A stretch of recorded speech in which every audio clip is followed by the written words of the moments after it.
এবছরে এই প্রথম পিকনিকে খাসির মাংস আর রুটি। মাংস করার ভারটা আমার ওপরেই পড়েছে। দুপুরবেলা বসে পড়লাম মাংস করতে। আলু কেটে পেঁয়াজ কেটে শুরু হয়ে গেল মাংস রান্না।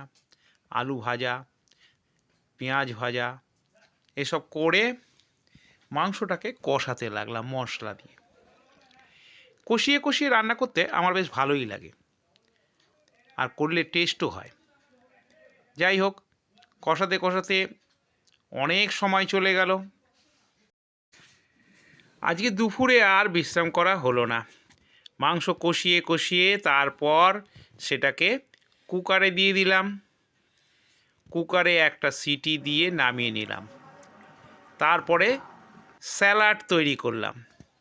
রুটিটা কিনে নিয়ে আসা হয়েছিল। 9টার মধ্যে খাওয়া দাওয়া বসে গেল সবাই।